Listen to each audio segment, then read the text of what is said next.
Bonjour, bonjour. Donc là, je fais un petit trailer reaction. Alors, parce que la bande-annonce vient de tomber là, c'est l'occasion pour moi de parler d'un truc qui s'appelle Outlanders. Alors, je sais pas si vous connaissez Outlanders. Outlanders, ça a quelques saisons quand même. Il me semble que c'est la septième qui passe en ce moment.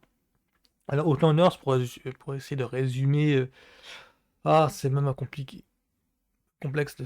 C'est tiré de romans de base, de romans romanesques.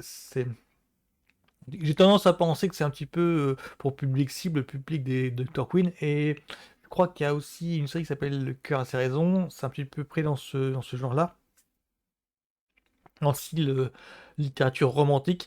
Alors le début, ça se passe de nos jours, enfin de nos jours, années 40, 50, voilà, en Irlande, et un couple contemporain de l'époque, en fait, s'installe dans le coin, la jeune mariée, parce que je crois qu'elle est mariée, déambule comme ça en forêt et tombe avec une pote à elle sur une sorte de cercle druidique de l'époque, quand j'entends. Et donc, par mesquinerie, enfin vraiment, c'est par amusement, elle se moque gentiment des femmes, parce que je crois qu'elle en reconnaît un ou deux, enfin une ou deux plutôt. Et le truc, c'est que sans s'en rendre compte, une des druides va les repérer et aura un petit peu pour se venger de la mesquinerie de la jeune femme, va lui jeter un sort. Notre jeune femme n'en a pas encore conscience, et donc elle fuit en fait, parce que je crois qu'il y a un truc dans le genre là, putain, elle m'a reconnu, je veux pas qu'elle me voie, donc elle fuit. Et le lendemain, elle se réveille dans les années 1700 et quelques. Donc en grosso modo, elle a voyagé dans le temps. Et donc toute la première saison, c'est elle qui vaille que vaille, essaie de s'intégrer à cette société, enfin, à cette époque-là. Et elle rencontre un jeune Irlandais pour lequel elle s'amouache. Et donc le charme de Highlanders, à ce moment-là, c'est comment une femme de notre époque, du XXe siècle, réussit à s'adapter aux années 1700.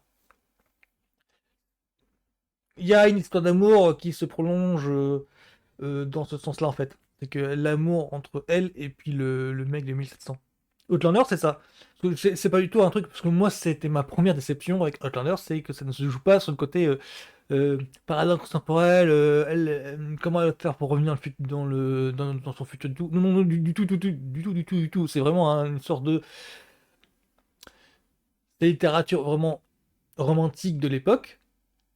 C'est vraiment comme ça qu'il faut le voir. Enfin, moi, je pensais du truc un peu à Brevard, par exemple. Enfin, c'est vraiment un Brevard dans le sens où l'histoire entre William Wallace et la jeune reine, je crois, Sylvie Marceau, je crois qu'elle interprète une reine. C'est vraiment dans ce sens-là qu'il faut prendre Outlander. Et ça marche bien. Il y a vraiment une fanbase. Je suis arrivé à la saison 3. Enfin, les saisons 1 m'avaient pas très bien convaincu, maladroite. Là, je suis arrivé à la saison 3, ils attachent au personnage. Je m'attache vraiment au côté romantique de l'ambiance, quoi. Donc voilà, il y a là tout ça pour vous présenter la préquelle de Outlanders, donc qui s'appelle là Blood on My Blood, et qui est une préquelle. Normalement, ça devrait se focaliser sur les parents des acteurs, enfin les parents des personnages de Outlander. Donc je vais regarder un petit peu ce que ça donne. Voir. J'avoue que je suis méga en retard parce que je crois qu'ils en sont à saison 6, 7, je crois qu'ils devraient bientôt passer, mais je suis qu'à saison 3.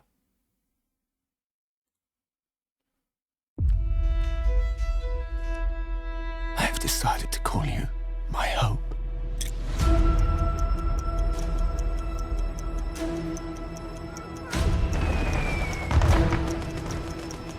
Une sorte d'amour qui est connecté par le temps, d'accord. Ouais, visuellement c'est fait. Visuellement c'est dans le même. C'est fait.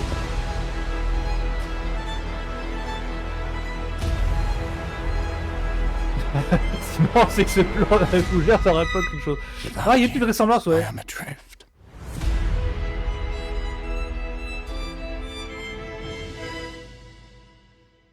D'accord. Rien de vraiment percutant en fait. Ça dure quoi? La seconde? Oui, rien de vraiment percutant. Pour moi, c'était vraiment. Bon, pour moi, c'est vraiment l'optique de parler un petit peu d'Outlanders, parce que j'ai pas l'impression que Outlanders en France soit méga connu, alors que j'ai l'impression que c'est un. plus ça va, et plus l'impression que ça devient un gros truc, quoi. Parce que là, il faut une préquelle. Là, ça fait 6-7 saisons, là. Ouais, ouais, j'ai l'impression que ça commence à faire son bonhomme de chemin, là. Enfin, je reconnais que c'est un truc, c'est. Alors, je crois que c'est Lifetime qui produit ça. Stars, ouais, en plus, c'est une chaîne du câble Stars. Donc, ça, on n'est pas dans les mêmes eaux qu'un Game of Thrones, par exemple, House of the Dragon, notamment. On n'est vraiment pas dans les mêmes eaux. Je crois qu'un ça, je dirais que c'est pas un public de niche non plus, parce que si ça, on voit que ça a un petit peu de moyens. Il y a une belle photographie. euh, il y a pas beaucoup d'acteurs. J'ai pas repéré d'acteurs connus dans la première version, mais on voit qu'il y a quand même un effort sur l'acting. Mais donc, il y a des efforts au niveau du côté romanesque et au niveau du côté euh, l'écriture, en fait, réussit à qu'on qu'on se laisse embarquer dans l'histoire en question. Donc je repère tout ça. J'ai oublié aussi de dire que c'était. Alors, il me semble que le. Je vais voir s'il n'y a pas. Non, il n'y a pas l'air. Ah, voilà, fiche technique, voilà. Le showrunner, en fait, du truc original, c'est Ronald D. Moore. Il me semble avoir vu quelque part qu'il y avait aussi Ira Stevenberg, ou alors je confonds avec autre chose. Ronald D. Moore, c'est un showrunner de Star Trek et un showrunner de. Il a pas fait Galactica par hasard? Enfin, c'est un mec qui connaît, qui est une référence. Donc c'est pour ça que moi, Outlander, ça m'intéressait en voyant son nom au générique. Et c'est pour ça que ça m'avait un petit peu déçu que ça se joue pas sur le côté science-fiction du postulat.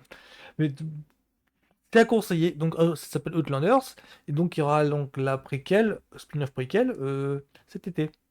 Donc voilà, voilà, ce sera tout pour moi. Donc bonne journée à tous. À plus.